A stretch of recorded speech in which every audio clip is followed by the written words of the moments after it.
Welcome to Module 4, MOOCs. In this lesson, we're going to talk about how MOOCs have emerged in the K-12 virtual education space and how you might want to possibly use MOOCs in your virtual K-12 teaching. Now, the original MOOC, you may not know this, although you're all participants of MOOCs. The original MOOC, or what's deemed as the original MOOC, came out in 2008 as a CMOOC, or collaborative MOOC. And this was really a course that all of the students contributed the content and the learning experiences, and the instructors facilitated that experience. It wasn't what we would think of as a traditional MOOC, as many of you have experienced in your own learning, or even a traditional course. Well, this concept of this crowdsourcing education or learning evolved. And now we have a whole host of MOOC providers, major providers, and a lot of independent providers that are offering free or for low-cost courses to anybody in the public that wants to take them. You have providers like Udacity and Canvas Network. Udacity focuses specifically on computer sciences and industry-related and sponsored content in the sciences. There's lots of great programming classes there. Canvas Network, this is the MOOC platform that I run, focuses on a variety of different courses, many of which are more oriented towards personal interest. Although in the last couple of months, we have introduced more K-12 MOOCs and have encouraged more developers of K-12 MOOCs for students to actually use in their high school classes generally as supporting curriculum. You've got Khan Academy. In many ways, people can think of the Khan Academy as a MOOC. It's about interaction and great videos and great content and instruction for key concepts, but there's also ways to get tutoring and discussions to do some other more MOOC-like things around the content in the Khan Academy. If you've never checked out the content in the Khan Academy, I highly encourage you to go do that, particularly because there are some great independent lessons that you can repurpose very easily in your classes. You have Coursera, which you're all participating in now, and Coursera has a whole variety of courses, specializations, and programs now that allow people to do everything from engage in just a personal interest course to get complete certificates and do capstone projects. There's edX. edX also has quite a few K-12 courses. They focus a lot of their MOOC work around research and like to do a lot of learning research in their courses, but they have some top institutions offering courses and have also released K-12 initiatives and courses for teachers to use in their classes. And then finally you have FutureLearn. Came out of the Open University in the UK and has really emerged as a primary MOOC provider in Europe and even around the world with some great content from some partners like BBC and others. Now, what really is a MOOC, or what does MOOC stand for? So MOOC, the M, is massive. Now that's debatable because what really is massive, but the idea is it's bigger than 1 or it's bigger than 10. You can have courses anywhere from 50 people to 50,000 people or 100,000 people. In fact, one of the largest MOOCs to date was run by Udacity. It's a self-paced MOOC where you work through it at your own pace, and I think they've had over 300,000 people participate in that MOOC since it launched. The second letter, O, is open. The idea in MOOCs is that they are open to anybody or accessible for anybody. It's breaking down the barriers to get into high-quality education, or at least that was the thinking. Now, people have turned the open around, though, and created massive courses, but limited the people that can access them. So not all MOOCs are really, truly open, but the MOOC itself, the concept itself, is about having open courses. This third O, or the third letter, second O, is online. This one has held true. I really haven't seen anybody try to debate the online nature of a MOOC, but it's about, once again, that access to anybody online. And then the C. The C is course. And so it's no longer about just a single learning object, but a MOOC is about not only providing the content, but providing the learning context around the course. So if you think about this course, certainly I've provided video content and some lessons, and I've provided resources. But then around that, we have discussions and synchronous sessions to debate the topics that we've chatted about. We've got ways to connect with experts, and there's a flow to the course. There's a path or suggested approaches, either self-paced or week by week, so that you can learn and grow and develop and assess your learning through the quizzes and the final exam and even the peer assessment as you're going.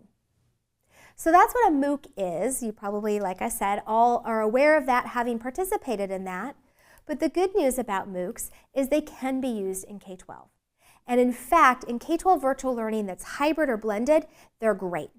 Because what you can do is you can take a course and you can have students experience the content in the course, but then contextualize it in your face-to-face setting, or even in your virtual setting. So you can make that course real. Another great thing about it is it can expose students to a diversity of thinking, a diversity of experts, and a broader community.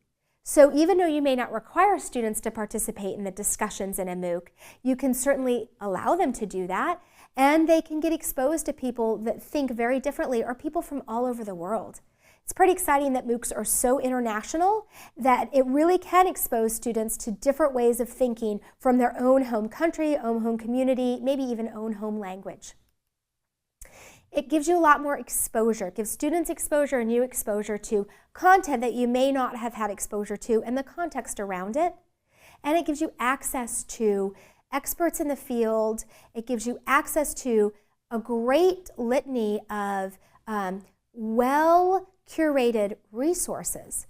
MOOCs in and of themselves, with all of the resources and suggested readings, are great ways to get good ideas for supplemental activities, readings, resources that you may want to have students use in your own class. And they encourage engagement. Now, some of the challenges with using MOOCs is that they do tend to have a higher education focus. The traditional MOOC was born out of higher education. Some platforms, like I said, Canvas Network is one of them, edX is another, have specifically focused on K-12 initiatives. I think we'll see more and more. We're seeing a lot more, in the US at least, grants in K-12 education require MOOC creation or open educational resource creation as part of that grant. So this idea of getting into the hands MOOCs getting into the hands of virtual K-12 educators, MOOCs, is out there and people want it. It's just a matter of getting the content and getting the momentum going. One of the challenges also is there are very public forums, and you can't control for students participating in them if you have them enroll in MOOCs themselves. In some cases, you can reach out to MOOC providers and ask them if you can repurpose some of their content or even repurpose their course if you reach out to that individual instructor so that you can house the course in your own space if you need to. But if you use just the standard MOOC providers in the MOOC spaces, students are going to be exposed to public forums. And students will need to find ways to independently motivate themselves. It's independent learning. You're responsible for working through the course and completing your activities. So you either need to build in ways to do that with your students or to get them to understand how to do that for themselves. You also have some challenges around quality. Some of the MOOCs, there's still varying quality in MOOCs. Some are good, some are bad, for different reasons. They all have the right intention, and there's all probably good in the initial content themselves in the MOOCs, but it may just not be as appropriate to your audience. And there's still questions around accreditation. So can you actually give students credit associated with those MOOCs, and can they actually, is the certificate worth anything? I have heard, though, quite a few students talk about, and in various blog posts and some interviews I've done with students, talk about how they've included MOOC certificates in their college applications, at least in the US, as a way to show they're willing to be proactive about their learning, their interest in particular areas, and they're willing to build their skills beyond what they got in just their high school experience. So it's interesting to see where that will evolve.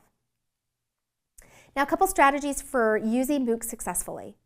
First and foremost, I do encourage you to think about creating blended opportunities. I think that's important because you're going to want to contextualize some of that learning.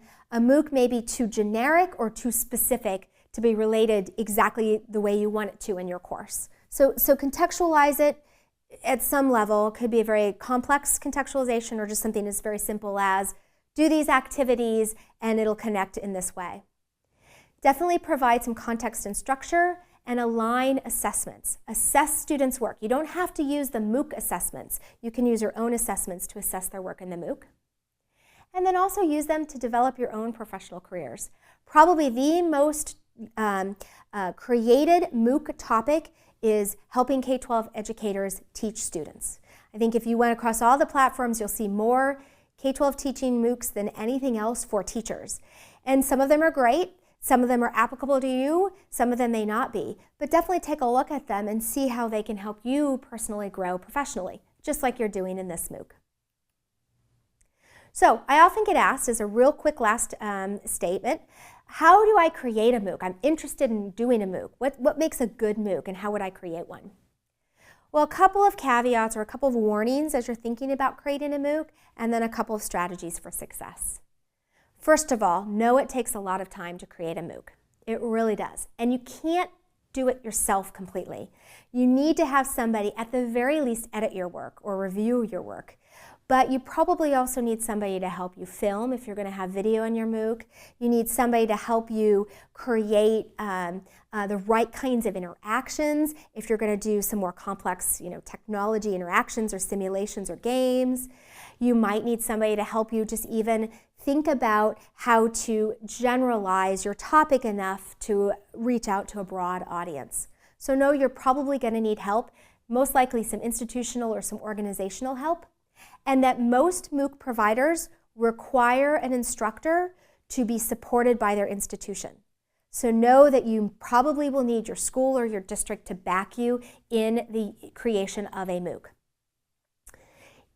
It's going to include diverse media, which is a great MOOC. You want to have it have diverse media, but be prepared to create it or find it, and be prepared to have it generally remain free. There have been 4 cost MOOCs that have been experimented with and piloted, but they don't get a massive audience yet. That's okay. If you want a massive audience, I encourage you to go free. If you don't need a massive audience, you could charge for your course, and some of the platforms let you do that. Or you could at the very least charge for a certificate or something of that nature. Once again, that would be part of the institutional arrangement that your school or district would have with the provider. Finally, be prepared that you're going to address a broad audience and you will never satisfy everybody. You're going to get people, just like in this MOOC, you're going to get people that aren't your target audience but still really want to learn about that topic. Well, they may walk away with just one thing. That's okay. Or they may not walk away with anything, but that's okay. They experienced that and that's what they wanted to do. And feel comfortable with that, because you are going to get such a diverse audience and everybody's going to have different expectations coming into the MOOC, that you are going to have people that love what you did, and then you're going to have people that just weren't satisfied. And it's the reality. Of course, you want to drive to create the best MOOC possible, but be comfortable with knowing that you've served a good core group of people and that you've probably served the rest of the people that have taken your MOOC in very anecdotal ways that's still impactful but may not be in the same way as your core group. So let's take a moment just to reflect on what we've chatted about in MOOCs. Let's say your school is encouraging your teachers, particularly your virtual teachers, to use MOOCs in virtual education. And particularly your math teacher, and you want to help motivate students to actually do and complete a MOOC. What might you do, or how might you incorporate it in your normal teaching or your normal lessons, your virtual experience, that encourages or promotes students to actually work through the MOOC as you wish them to?